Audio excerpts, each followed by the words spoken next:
Muy buenos días, agradecemos al Señor por este día más que nos concede y alabamos su nombre porque Él sigue siendo fiel para con nosotros, guardándonos cada día.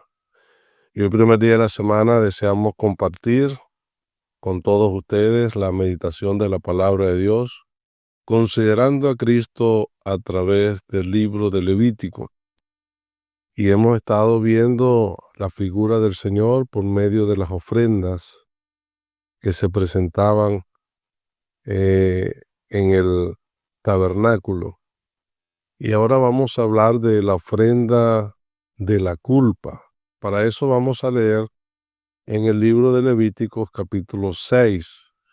Dice el versículo 1, habló Jehová a Moisés diciendo, cuando una persona pecare e hiciere prevaricación contra Jehová y negare a su prójimo lo encomendado o dejado en su mano, o bien robare o calumniare a su prójimo, o habiendo hallado lo perdido, después lo negare y jurare en falso, en alguna de aquellas cosas en que suele pecar el hombre, entonces habiendo pecado y ofendido, restituirá aquello que robó, o el daño de la calumnia, o el depósito que se le encomendó, o lo perdido que halló, y todo aquello sobre que hubiere jurado falsamente lo restituirá por entero a aquel a quien pertenece, y añadirá a ello la quinta parte en el día de su expiación. Y para expiación de su culpa traerá a Jehová un carnero sin defecto de los rebaños, conforme a su estimación, y lo dará al sacerdote para la expiación. Y el sacerdote hará expiación por él delante de Jehová, y obtendrá perdón de cualquiera de todas las cosas en que suele ofender. Vamos a leer ahora en el capítulo 7. Hay algo que queremos destacar allí. Dice el versículo 1, asimismo esta es la ley del sacrificio por la culpa, es cosa muy santa. En el lugar donde se degüelle el holocausto, degollarán la víctima por la culpa y rociarán su sangre alrededor sobre el altar. Y de ella ofrecerá toda la grosura, la cola y la grosura que cubre los intestinos, los dos riñones, la grosura que está sobre ellos y la que está sobre los ijares. Y con los riñones quitará la grosura de sobre el hígado, y el sacerdote lo hará arder sobre el altar, ofrenda encendida a Jehová, es expiación de la culpa.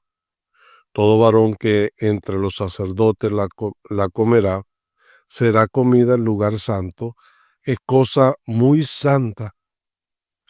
Como el sacrificio por el pecado, así es el sacrificio por la culpa. Una misma ley tendrá, será del sacerdote que hiciere la expiación con ella. Y el sacerdote que ofreciera holocausto de alguno, la piel del holocausto que ofreciere será para él. Dejemos la lectura hasta allí, contando con la bendición del Señor. Amén.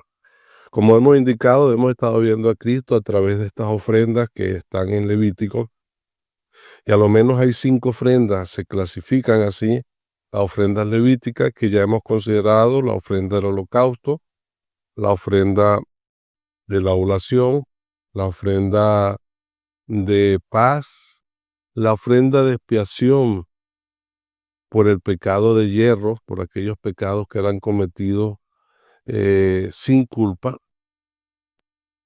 Y esta última ofrenda de la cual hemos leído hoy es expiación por la culpa. Y era una ofrenda que el ritual del sacrificio era muy similar al de la expiación por los pecados sin intención, pero aquí la diferencia principal era que el que traía la ofrenda, además del sacrificio por la expiación, que era un carnero que se tenía que ofrecer, también tenía que restituir aquello en lo cual había defraudado o había ofendido. Entonces podía ser una ofensa contra Dios o una ofensa contra el prójimo. Ambos ameritaban que se restituyese. Y por lo general, aparte del carnero, había un porcentaje de 20% más, según la estimación.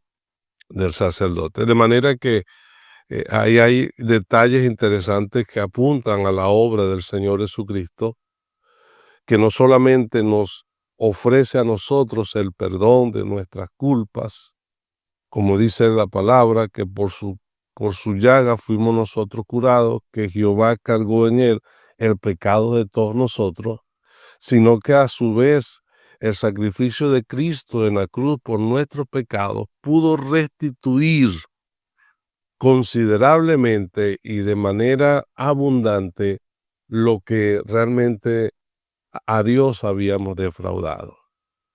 Por eso la aplicación tan específica a la persona del Señor Jesucristo como aquel que es la ofrenda de expiación por nuestras culpas.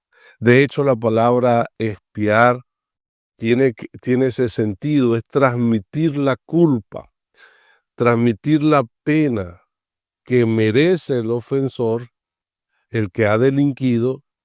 Él es culpable y por eso merece una condenación, un castigo por su culpa, por lo que él ha cometido, pero expiar consiste en que otro ser inocente se haga responsable y lleve la culpa y el castigo de aquel que ha cometido la ofensa. Y eso fue lo que el Señor hizo por nosotros. Él siendo inocente, sin pecado, ahí el carnero, que era el animal que tenía que ser sacrificado, nos apunta a eso, a la perfección del Señor. El carnero es un animal que, que realmente nos habla de esa belleza de un animal que viene de las alturas, que anda con firmeza, que está erguido, de manera eh, que el carnero es una figura del Señor Jesucristo en su perfección, en aquel que no ha cometido pecado y que puede levantar su mirada a los cielos sin ninguna culpa, pero que siendo sacrificado en expiación por nuestros pecados, todos nuestros delitos y pecados fueron cargados en él. Él se hizo responsable por nosotros. Este fue el animal que Dios proveyó a Abraham él- cuando hizo sustitución para Isaac. Y la ofrenda que tenía que ser de Isaac, él era el que tenía que morir según la disposición de Dios. Sin embargo, hubo la sustitución. El carnero tomó el lugar. Así Cristo tomó nuestro lugar en la cruz. Él llevó el castigo de nuestra paz.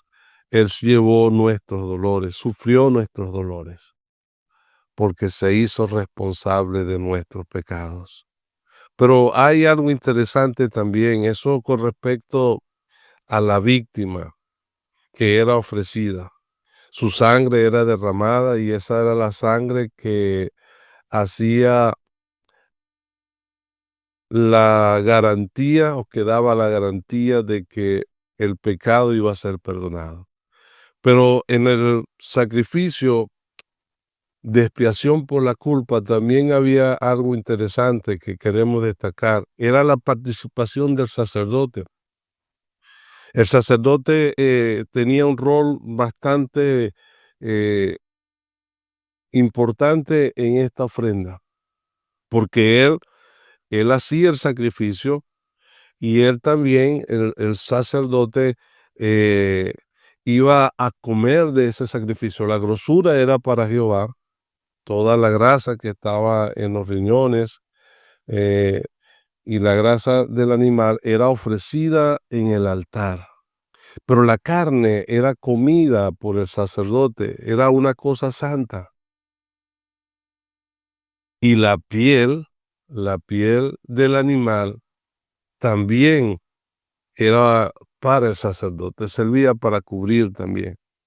De manera que eso nos hace pensar en la identificación del Señor Jesucristo con nuestros pecados. Él se identificó tanto con nosotros que Él vino a este mundo tomando forma de siervo. Se hizo en todo semejante a nosotros como hombre, pero sin pecado. Él se identificó. Él participó así de lo que nosotros sufrimos, de lo que nosotros padecemos en este mundo, pero también Él llevó el sufrimiento y el castigo que nosotros merecíamos. Fue tanta la compenetración del Señor con nuestra miserable condición, que la Biblia dice que el que no hizo pecado por nosotros, Dios le hizo pecado. Que aunque no era, aunque él era hijo, por lo que padeció, aprendió la obediencia. Y es que él se identificó plenamente con los hijos de Adán y llevó el castigo y sufrió nuestros dolores que nosotros merecíamos. Pero también nos hace pensar en la restitución de lo que servía de aquel sacrificio. No solamente era para pagar la culpa, para llevar así el castigo que nosotros merecíamos, sino para restituir de una manera abundante la falta de lo que nosotros habíamos cometido. Él pudo satisfacer por completo la demanda de la justicia de Dios de forma abundante. El Señor lo ha pagado todo con creces. Como dice la palabra en el Salmo, he de pagar lo que no robé. Ciertamente Él no lo debía. Eran nuestras deudas, nuestras culpas que estaban pendientes delante de Dios y Él las canceló por completo con aquellas palabras: consumado es. Esto indicaba de que todo había sido pagado con creces, de manera que nada debemos. Todo lo pagó Él y lo pagó de manera abundante. Eso nos hace pensar en la seguridad de nuestra redención. Nada debemos, porque nuestras culpas, nuestros pecados han sido perdonados por completo. Que el Señor siga siendo glorificado. Amén.